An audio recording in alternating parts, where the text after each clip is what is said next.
Apart from all the drama revolving around the drivers' lineup for the next season, there have been some topics that haven't been talked about enough. One of these topics is the existence of legendary tracks on the calendar, such as Spa, La Castellet in France, and Monaco.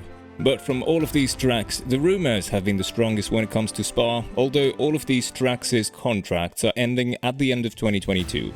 This hasn't gone unnoticed by F1 drivers and F1 media, which is why they expressed their furiousness and their revolt when it comes to dropping such a legendary track out of the calendar. So why does F1 want to get rid of Spa so badly? And what would be the alternative if it does so? At last, how do the F1 drivers feel about this? Stay with us to find out all the answers to these questions. Let's talk a bit about Spa in general, so that you'll understand what kind of a legendary track we're talking about. Spa-Francorchamps is one of the oldest tracks in the F1 calendar, and it has endured the most changes when it comes to track layouts and shortening. The initial length of the track was 14.1 kilometers, but in 1979, the track was shortened to the 7-kilometer layout that the drivers are still racing to this day. It's one of the most legendary tracks, and it's one of the most unpredictable due to its length and the predictions that are revolving around the weather. One part of the track could be wet, while the other could be completely dry, which is why the drivers need to work out a tactic with their team to perfection if they want to compete against these weather conditions. The track is undoubtedly one of the most legendary ones that could possibly exist in the calendar, which is why the removal talks have triggered some people. After the influx of new and returning venues, and after Liberty Media took over the sport, the focus has shifted to other tracks such as the city circuits. Although this does not sit well with the drivers, as they say that F1 cars aren't particularly built for city circuits. F1 is a business after all, and drivers have to comply with the rules that are made by the FIA and the leading body, in this case, Liberty Media. F1 has emerged a lot in popularity, mostly thanks to the documentary on Netflix called Drive to Survive. Although the sport was already very popular in Europe and some parts of Asia, such as Singapore and Malaysia, the goal was to boost its popularity on the American continent, and rest assured that they've succeeded in that. We've seen the addition of 2 new tracks on the calendar, such as the Miami and the Las Vegas GP, with the latter taking place from 2023 and beyond. Plus, the visitors in Austin, Texas to the circuits of the Americas have increased a lot, mostly thanks to the popularity boost from Netflix. And lastly, Liberty Media is from Colorado, so it will be only right for them to try and push the sport in the States more and more.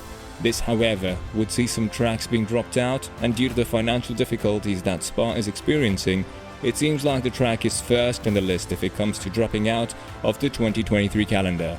A lot of the tracks that are literally waiting and preying on the downfall of other tracks can offer lots of money for the sport. The sport has emerged a lot when it comes to gaining revenue, and if you compare the years from 2020 to 2022, you'll see how much the sport has grown.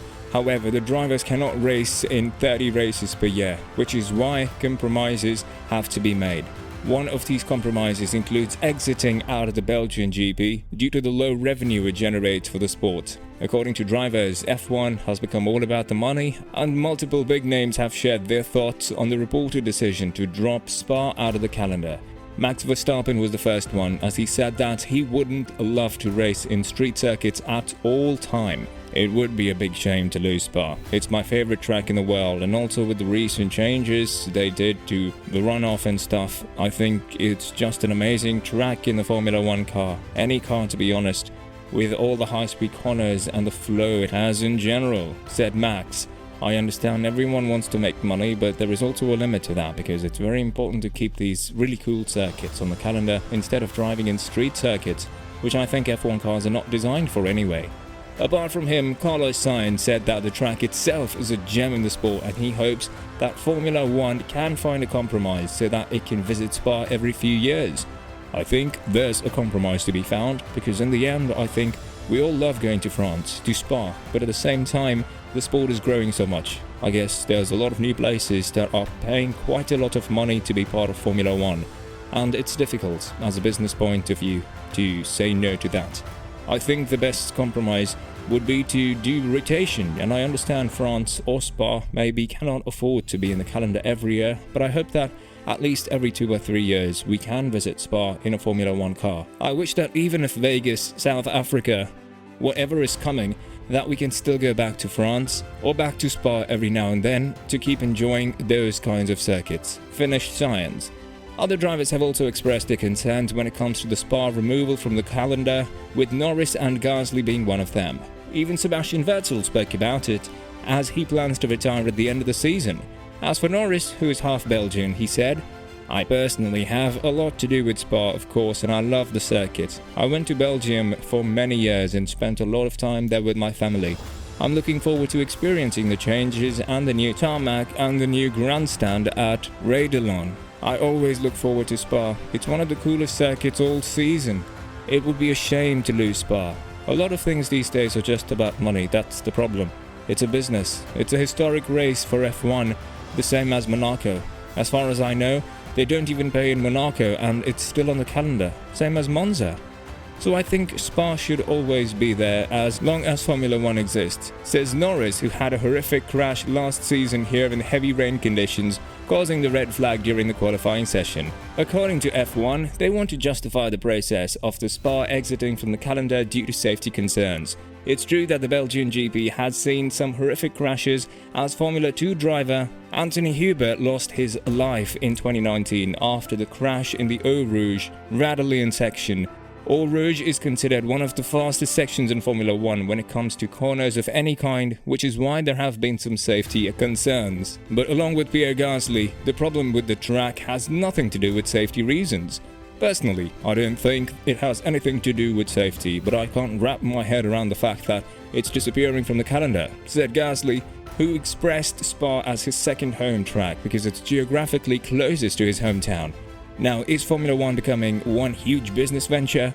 It seems like the main reason why tracks would be implemented or removed from the calendar is the money. It's true that F1 drivers are earning much more money compared to their predecessors, and one huge factor for this is the outside money that comes to the sport. Sponsors are much more involved, and with the commercial partnerships, the saying of those companies have enlarged over time. This has made Liberty Media to think about where they could get the most money out when it comes to racing. Personally, we think that losing tracks like Spa or Monaco or France would be a huge shame to the sport. If that's the case, then going around the narrow streets of Vegas would be just for the rich people to take pictures there and to promote the tracks, while we do know that the drivers will experience much less joy in racing there. Nevertheless, it's up to us to wait and see what will happen in the future, as Spa's future is hanging in the air. What do you think will happen next with the iconic Belgian track? Do you think that there is a chance it will get dropped from the calendar just because more money is involved in other tracks? Or do you think that the drivers' vote will prevail and the track will remain on the calendar? Let us know in the comments below.